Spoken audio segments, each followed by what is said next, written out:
തിരുവനന്തപുരം ജില്ലയിലെ ചിറയൻകീഴ് നിയോജക മണ്ഡലത്തിൽ ഇടതുപക്ഷം അനായാസ വിജയം നേടുന്നതിലേക്കാണ് ഇപ്പോൾ കാര്യങ്ങൾ പോകുന്നത്. മുൻ MP രമ്യ ഹരിദാസിനെ കെട്ടിയിറക്കി മത്സരിപ്പിക്കാൻ തീരുമാനിച്ചാൽ പാലം വലിച്ച് രമ്യയ്ക്ക് വമ്പൻ തോൽവി ഉറപ്പാക്കാനാണ് കോൺഗ്രസിലെ പ്രബല വിഭാഗം ശ്രമിക്കുന്നത്. ചിറയൻകീഴ് നിയോജക മണ്ഡലത്തിലെ 14 മണ്ഡലം കമ്മിറ്റികളിൽ 11 മണ്ഡലം കമ്മിറ്റി പ്രസിഡന്റുമാരും 3 DCC ജനറൽ സെക്രട്ടറിമാരും രമ്യ ഹരിദാസിനെ ചിറയൻകീഴുകാർക്ക് വേണ്ട എന്ന് പറഞ്ഞുകൊണ്ട് അവരുടെ പ്രതിഷേധം തുടങ്ങിക്കഴിഞ്ഞു. കെട്ടിയിറക്ക് സ്ഥാനാർത്ഥി വേണ്ട, പകരം തിരുവനന്തപുരം ജില്ലയിൽ നിന്നുള്ള ഒരു സ്ഥാനാർത്ഥി വേണമെന്നതാണ് അവരുടെ ആവശ്യം. ഈ പട്ടികജാതി സംവരണ മണ്ഡലത്തിൽ ഏറ്റവും കൂടുതൽ KPMSകാരും തണ്ട സമുദായക്കാരും പരവർ സമുദായക്കാരും അടങ്ങുന്ന ദളിത് വിഭാഗക്കാർ ഒട്ടനവധിയുണ്ട്. ഏകദേശം 65,000-ഓളം വോട്ട് ഈ 3 വിഭാഗത്തിനും കൂടി നിയോജക മണ്ഡലത്തിലുണ്ട് എന്നാണ് കണക്കാക്കപ്പെടുന്നത്. എന്നാൽ ഇതിലൊന്നിലും പെടാത്ത രമ്യ ഹരിദാസിനെ കെട്ടിയിറക്കുമ്പോൾ ഇവിടെ ഇടതുപക്ഷത്തിനാണ് കാര്യങ്ങൾ എളുപ്പമാക്കുക എന്നൊരു ഭയം കോൺഗ്രസിനുണ്ട്. ഇടതുപക്ഷത്ത് CPIക്കായി നീക്കിവെച്ച മനോജ് B ഇടമനയാണ് അവരുടെ സ്ഥാനാർത്ഥി.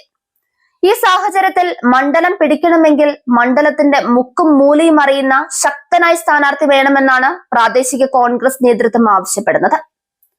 യൂത്ത് കോൺഗ്രസിന്റെ മുൻ സംസ്ഥാന ജനറൽ സെക്രട്ടറി G ലീനയാണ് കോൺഗ്രസ് പ്രവർത്തകരും അനുഭാവികളും ഉയർത്തിക്കാട്ടുന്നത്. നിലവിൽ KPCC മെമ്പറുമായ ലീന 22 വർഷമായി കോൺഗ്രസ് നേതൃത്വത്തിൽ പ്രവർത്തിക്കുകയാണ്. പാർട്ടിക്കും മുന്നണിക്കും വേണ്ടി സമരം ചെയ്തതിന്റെ ഭാഗമായി 153 കേസിൽ പ്രതിയാണ് ഇവർ.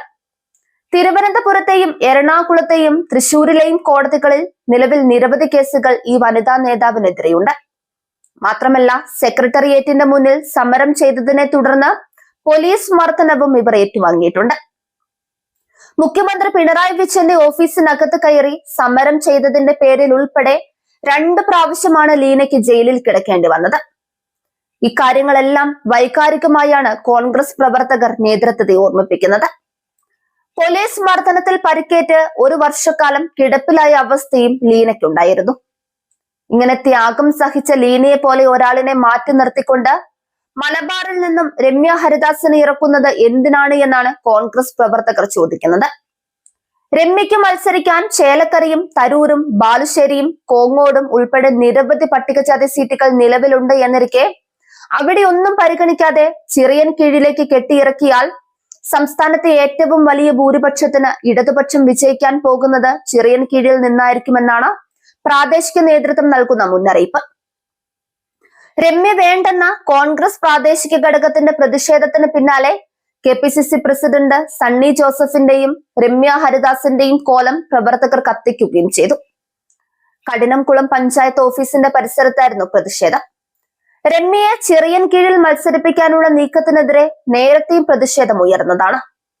രമ്യ ഹരിദാസിന് സീറ്റ് നൽകുന്നത് ജില്ലയിലെ ദളിത് പ്രവർത്തകരെ അവഹേളിക്കുന്നതിന് തുല്യമാണെന്നും സംവരണ സീറ്റിൽ ജില്ലയിലെ സമരങ്ങൾക്കും പ്രതിഷേധങ്ങൾക്കും മുന്നിൽ നിന്ന നേതാക്കളെ തഴയുകയാണെന്നുമാണ് വിമർശനം. അടൂർ പ്രകാശ് MP തിരുവനന്തപുരത്തെ പ്രവർത്തകരുടെ വികാരം വ്രണപ്പെടുത്തുകയാണെന്നും രമ്യ ഭയന്നോടിയാണ് തിരുവനന്തപുരത്തേക്ക് എത്തുന്നതെന്നും ഇവർ പരാതിയിൽ പറയുന്നുണ്ട്. ഗ്രൗണ്ടിലിറങ്ങി പ്രവർത്തിക്കാതെ പാട്ടും പാടി കറങ്ങി നടന്ന് തോറ്റയാളാണ് രമ്യ ഹരിദാസ് എന്നാണ് പരാതിയിലുള്ളത്. പ്രാദേശിക നേതാക്കളുടെ എതിർപ്പ് പരിഗണിക്കാതെ രമ്യയെ സ്ഥാനാർത്ഥിയാക്കുന്നത് സ്വാർത്ഥ താല്പര്യങ്ങളുടെ അടിസ്ഥാനത്തിലാണെന്നും ആരോപണമുണ്ട്.